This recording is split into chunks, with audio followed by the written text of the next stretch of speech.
Who in here has never experienced a family conflict? Right? We've all done it, right? We either had them in our past, maybe even in our current time. Maybe something's on the horizon. But family conflict, most of us have experienced that at some juncture in our life. I don't think anybody enjoys conflict. No, not really. It's not pleasurable. It's not fun. It can be challenging. It can also be painful and damaging to relationships, can it? And whether we define family as family of origin or family of choice, as many of us have developed a large family of choice, it can still be painful. It can still be damaging to go through that experience. Any organization, it could be a business, it could be anywhere that you are in relationship with someone that we can experience that conflict.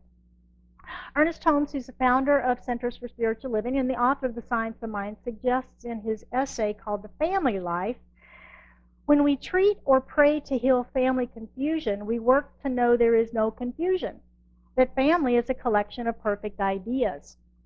And that is my talk title today, A Collection of Perfect Ideas.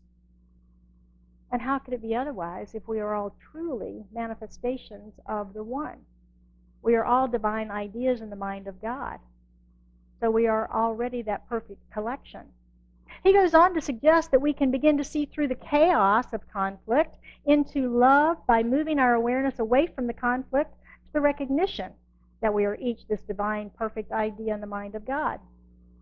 Oh, that just sounds simple, doesn't it? Yeah, not so simple. Turn away from what we don't want to experience. That's one of our core teachings, isn't it? Turn away from that which you don't want. Don't hold your energy on it. Don't hold it in your life. Focus your energy and pull in what it is you do want.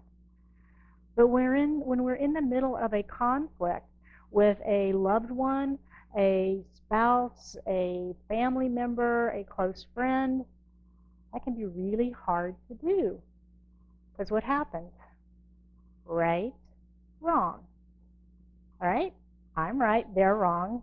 They think I'm wrong, they think they're right. So that's how we end up in these conflicts. So if conflict is so damaging and so painful, why do we call it in? Why do we allow it in our interpersonal relationships? I think it comes down to meaning. I think it boils down to meaning. We all have filters in our life. We have perspective. We have assigned meaning. Our brains work that way. Have you ever noticed that? We want to assign meaning to everything. Carson's doing this on his nose. Does he have allergies, or is he unhappy, or is he thinking, or is he, right? I'm making all this stuff up. I don't know what he's doing. His nose probably itched, right? So that's what we do, though. Our mind goes, oh, what's that about? What's that about? And how's that impacting me? How's that influencing me? Somebody cuts me off on the freeway. They're trying to kill me, right? Maybe not. Maybe they're just late for work. You know, but our minds make up these stories and give everything in our lives meaning. That's what we do. So the idea that is put forward by a gentleman named Gary Simmons, he's written a beautiful book called The Eye of the Storm. The eye, not the eye, the eye of the storm.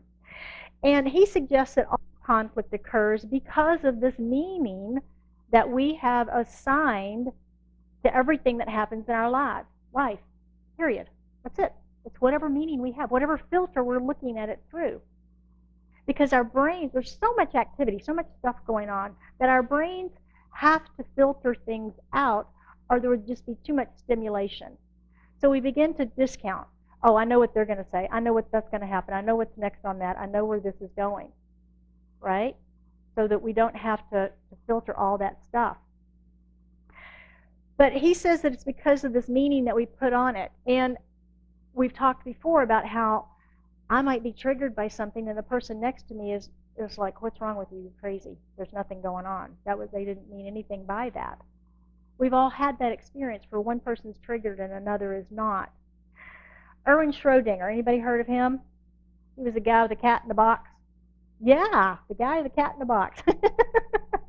He was a scientist early on in quantum physics, and his theory, his experiment, was that if you put a cat in a box with poison and you sealed the box, that you didn't know if the cat was dead or alive.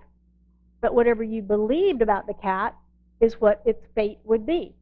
Because everything exists in infinite possibilities until we collapse it by giving it meaning, until we collapse that into a reality.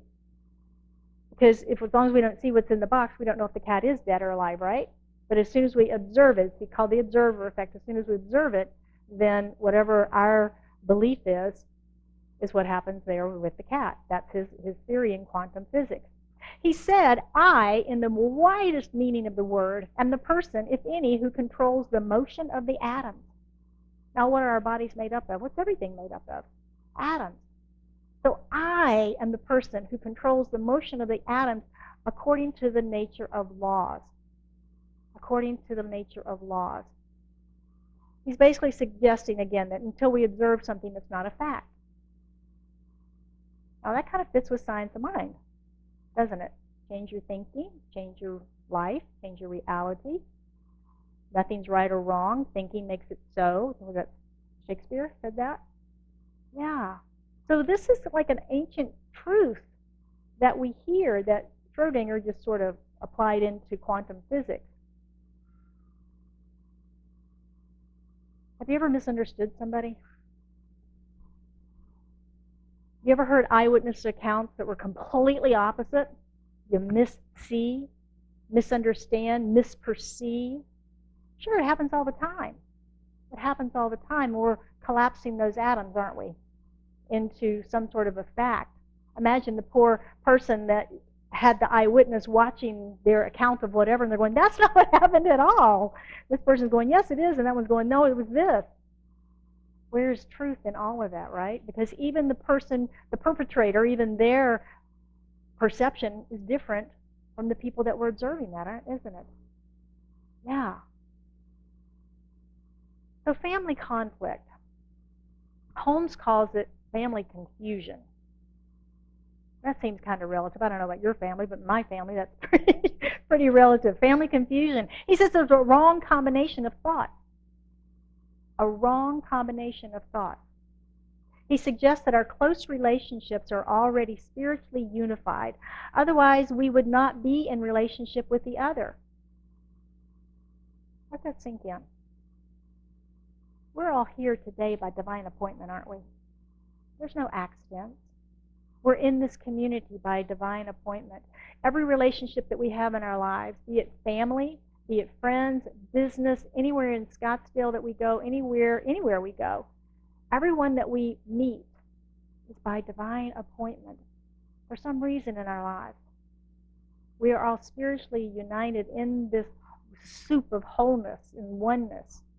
So we're already connected in that. And that's what he's saying, is that particularly in our familial relationships, we are already spiritually unified in that, because we've got such a long history and long relationship with that spiritual family. So if we're truly spiritual beings having that human experience, we are unified in the one. Does that make sense? Yeah, that makes sense. So again, no accidents, no mistakes on who is in our lives right now.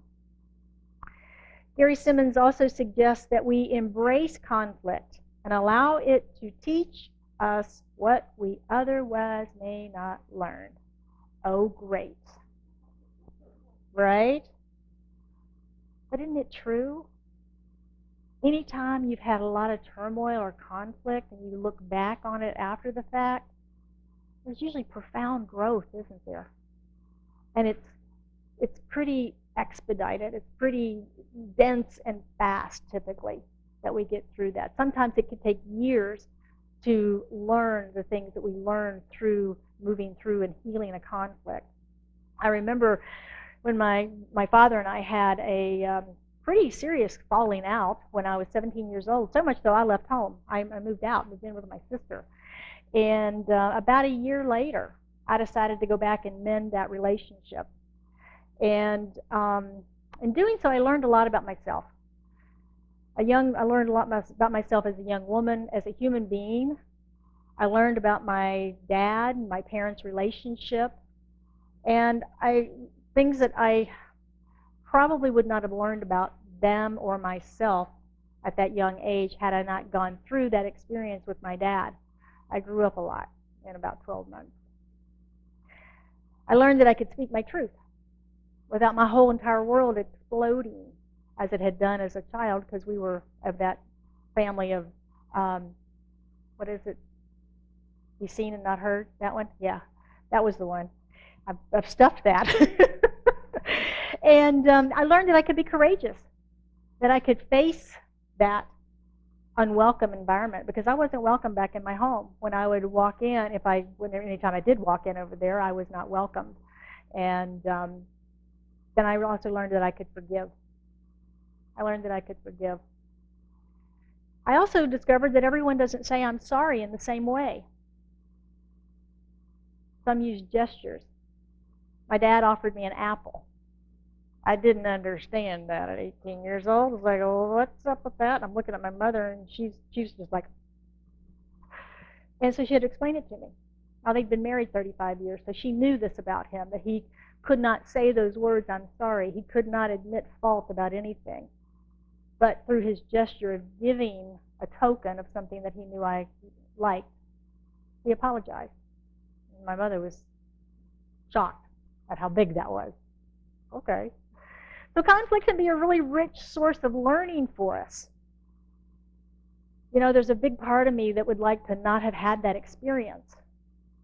And yet, I look at the launching pad that was for me into adulthood and into who the woman I eventually became out of that. And we did heal the relationship, and we were able to become lifelong friends after that. But I had to stand in his resistance when I walked in. And that's our choice, isn't it? Is resistance or respond, embrace that conflict. And I was alone in the house with him. I walked in, and he said, what are you doing here? And I said, we need to talk. And we did. But it took a while to get through that resistance, to have that conversation. But I had to be in a place of forgiveness before I ever walked in. I had to do that work, and I didn't even know that's what I was doing as a young girl. I did not know that. But I could not have been open and not resistive and defending my actions, right? That's what we do. When we get in conflict, we defend because we're feeling attacked. So I had to forgive and walk in open-hearted and open-armed in order to allow that to be healed. Gary Simmons suggests that conflict is the hurricane. Conflict is the storm, and that we are the eye of that storm.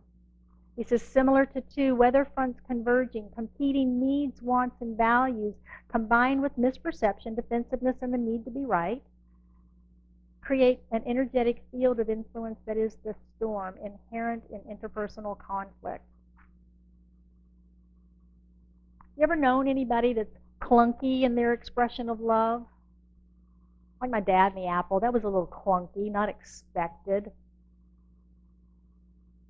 Or maybe someone who did the wrong thing for the right reasons. You know they love you, right? You know that, but they're not acting very lovingly.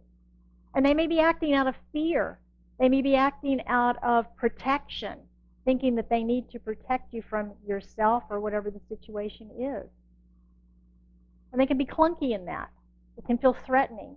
It can feel challenging. It can feel like they're meddling. Anybody have any of those? Mom calls and tells you how to raise your kids? Oh, what? You think I can't raise my own kids? I'm not a good mother? Yeah, or there's some conflict with a spouse or loved one over some silly thing, and an argument starts and it blows up. All of those things happen, don't they? Sometimes we're the receivers of that clunky love. Sometimes we give that clunky love. Sometimes we're the givers of it. We're not quite smooth in our own fears coming forward about someone that we love. If you've ever heard the words, I was just trying to help, I was only trying to protect you. If you ever heard those words or said those words, you probably know clunky love. Have you ever experienced an intervention? Those are always fun and festive, aren't they? On either side of that equation, yeah, where someone loves you so much that they feel the need to step in the middle of your situation. Yeah. Those can feel very, very much damaging to a relationship. But it's because they're looking at the situation through their filters, through their meaning that they've assigned to it, and they think they know you better than you know you. Am I making sense? Anybody have these experiences in your family? Or am I the only one that has these experiences in their family? Yeah, it can be difficult. It can be very difficult. They love us dearly. They believe they know best for us. They believe they know best for us. Their heart's in the right place, but their brain is maybe not exactly thinking straight. So what do we do? What do we do when all this stuff comes up? Fortunately, we have some things called spiritual tools, and fortunately, we have some other practices and things that we can do. We need to get back to center. We need to get back to that I am. We need to get back to that place of unity, of recognizing that we are all in the oneness together. And we do that through going back to our own center, our place where we know that we are spiritually united as family. And then we can do that, of course, through our meditation practices and so forth. But when we're in that clear and calm place, we can think a little more rationally too, can't we? Because usually with conflict comes emotion. And emotion can cloud our thinking, can cloud our love. I go back to Greg Bear. Greg's first book, Real Love. He had in that a practice where he suggested that in the midst of conflict that we step back from it. Not run from it, step back from it, step out of the emotion of that moment, and to call what he calls wise men or wise women. We might call practitioners, we might call our prayer partners. I assume everybody got prayer partners last week? Yeah? Going good? But yeah, we call our prayer partners, and we vent. We get it all out at someone that's really not attached to it, right?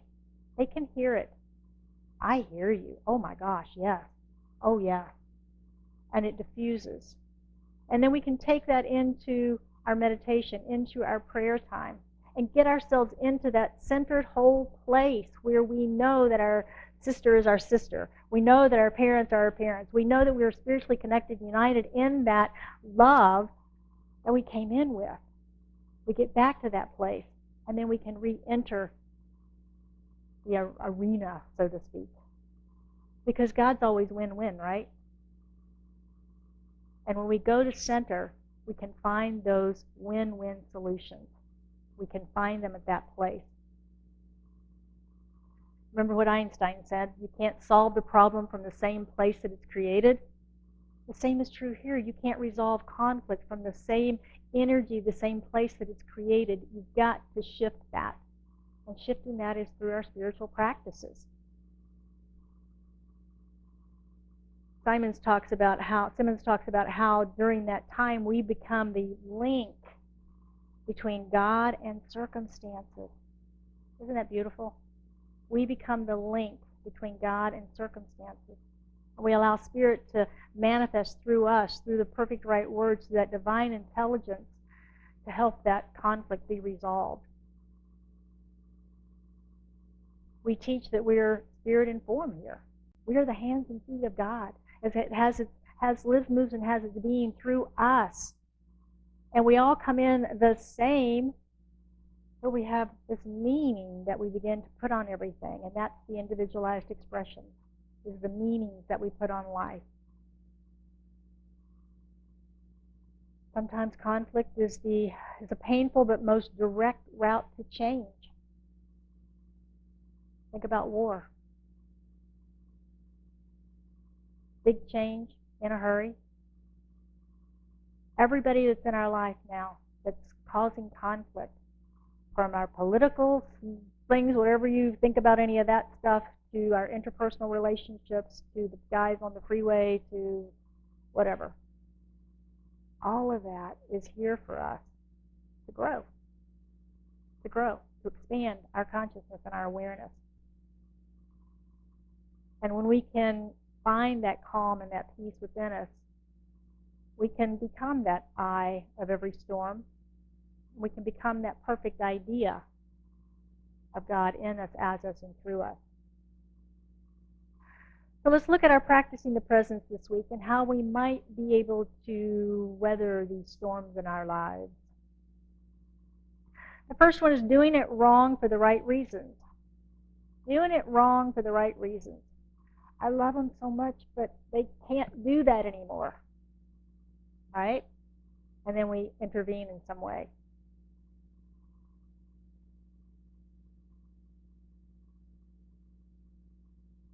We just get to get patience. When someone's clunky, if we can remember, they love me so much, they're just in a foible right now. I like that word, foible. Stumbling on the path.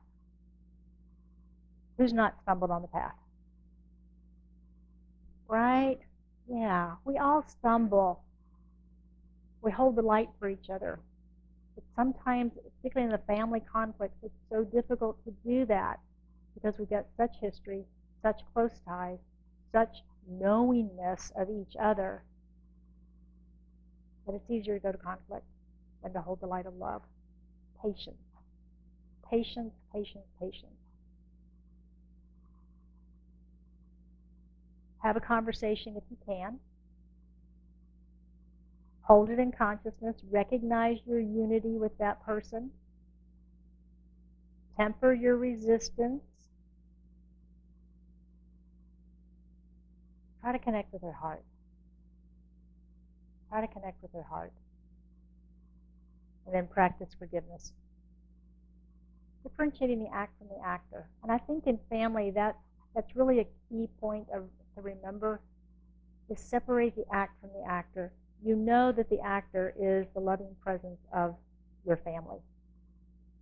The action may not be loving, may be difficult to see the spiritual truth of them in it, but just hold the knowingness of the love and the unity in the family unit.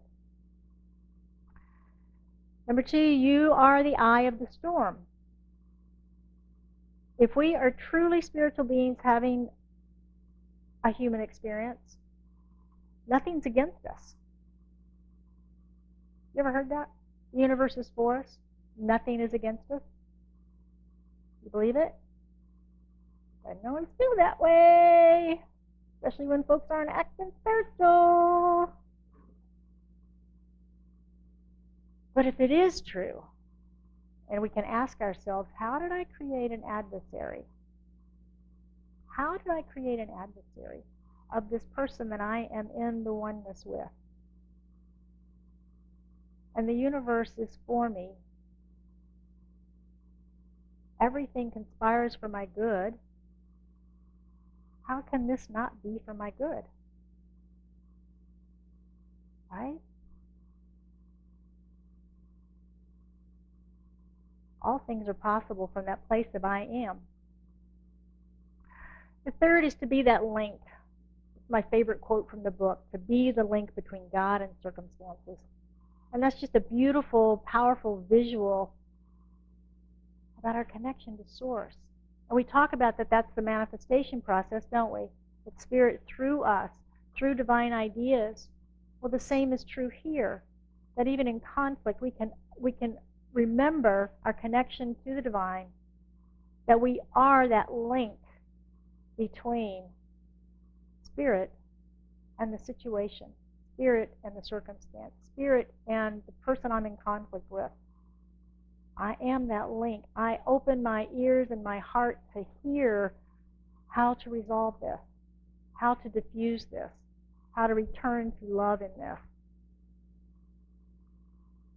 I release my limited perspective and surrender to the divine intelligence and allow it to flow through me now unrestricted to resolve this conflict. Pretty good affirmation. And it's not mine, it came from Spirit. So patience and forgiveness. Nothing is ever against us. And be that link between spirit and circumstance.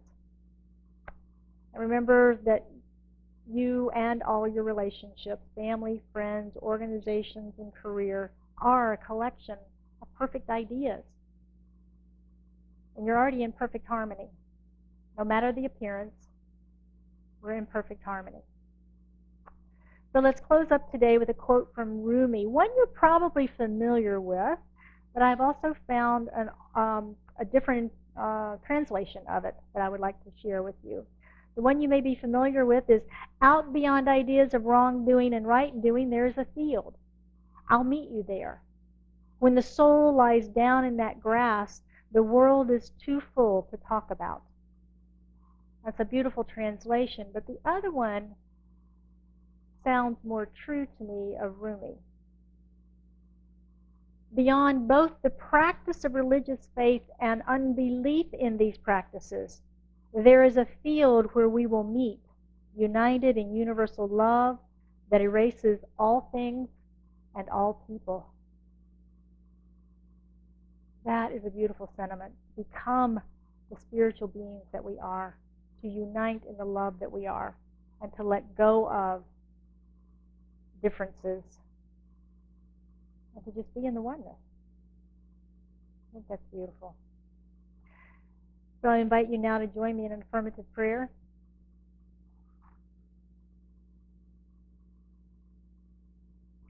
How good it is that we come together in this place of oneness, as we recognize there is only one source, one presence, one essence, one love. It is the harmony and the order of the universe, and we call it God, Spirit.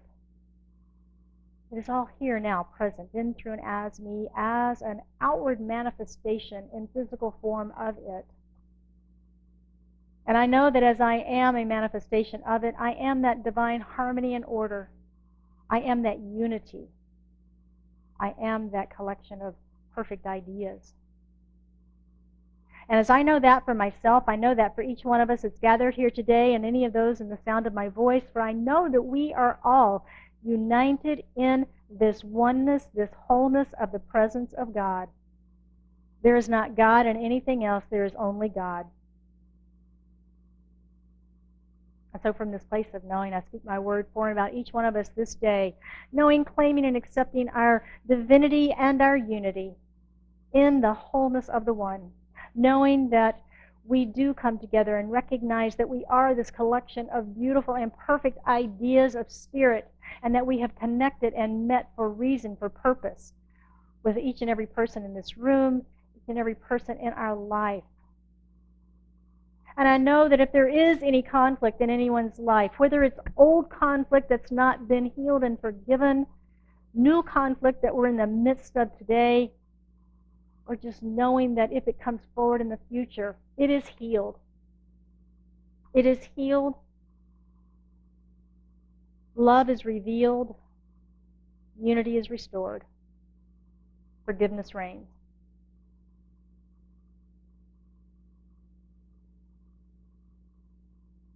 I bless this center and its expression in the world, knowing that it is succeeding in its journey of transforming lives and of teaching positive spiritual principles to create a world that works for all.